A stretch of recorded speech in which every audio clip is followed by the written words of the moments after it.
ஆசிரிய உறவுகளுக்கு வணக்கம். சென்னை உயர்நீதிமன்ற பொறுப்பு தலைமை நீதிபதியாக நீதிபதி ஆர் மகாதேவனை நியமித்து குடியரசுத் தலைவர் உத்தரவு.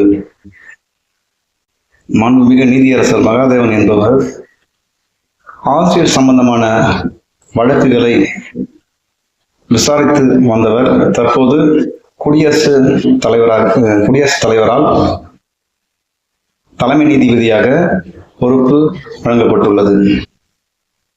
சென்னை உயர்நீதிமன்ற பொறுப்பு தலைமை நீதிபதியாக நீதிபதி ஆர் மகாதேவனை நியமித்து குடியரசுத் தலைவர் திரௌபதி முர்மு உத்தரவிட்டுள்ளார்.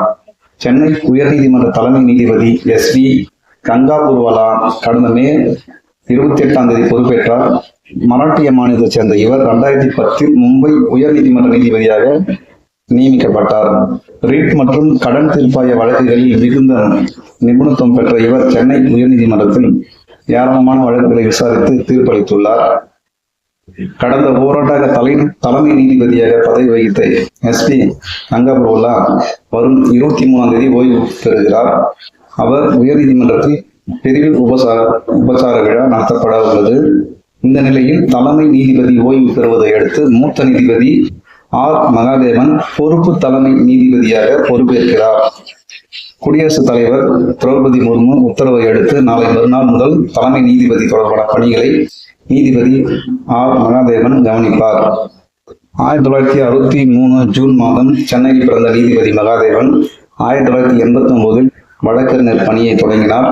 சிவில் கிரிமினல் வழக்குகளில் அனுபவம் உள்ள நீதிபதி மகாதேவன் ஒன்றிய மாநில அரசு வழக்கறிஞராக பணியாற்றினார்.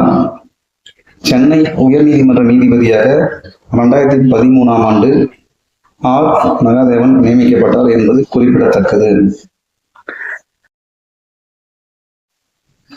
மாண்புமிகு நீதியரசர் ஆர் மகாதேவன் என்பவர் 400 ஆசிரியர்களின் வழக்குகளை விசாரணையை மேற்கொண்டவர். மேலும் இந்த விசாரணையின் இறுதி தீர்ப்புக்காக இந்த வழக்கு காத்திருப்பு பட்டியல் உள்ளது. அதே வேளையில் இந்த நியமன தேர்வு எதிராக வழக்கு தொடுத்தவர்களும் அவர்களுடைய வழக்கும் இவர் தலைமையில் அந்த விசாரணை நடைபெற்று கொண்டிருக்கிறது. ஜூன் 4 தான் அந்த வழக்கு விசாரணை வருகின்றது.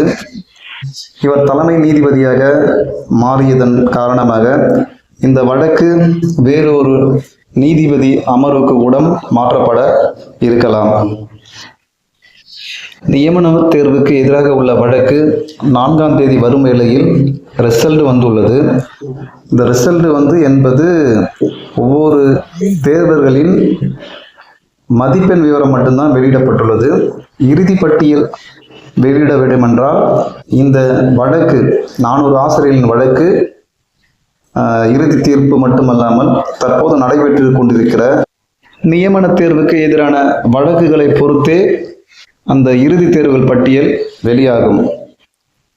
4 இந்த வழக்கு எந்த நீதிபதி அமர்வு முன்பு வருகிறது என்பது குறித்து நாம் அடுத்த மாதத்தில், அதாவது நீதிமன்றம் விடுமுறைக்கு பின் அந்த விசாரணையை நாம் நமது காணொலியாக நமது சேனலில் வெளியிடப்படும்.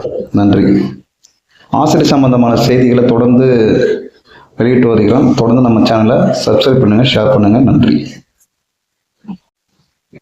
மேலும் தற்போது வெளியிடப்பட்டுள்ள தேர்வு முடிவுகளிலிருந்து மதிப்பெண்ணில் பல்வேறு குளறுபடிகள் உள்ளது என்று புதிய வழக்குகளும் பதிவு செய்ய காத்திருக்கின்றனர். கோர்ட்டு விடுமுறைக்கு பின் பல்வேறு புதிய வழக்குகளும் உயர்நீதிமன்றத்தில் தாக்கல் செய்ய காத்திருக்கின்றனர்.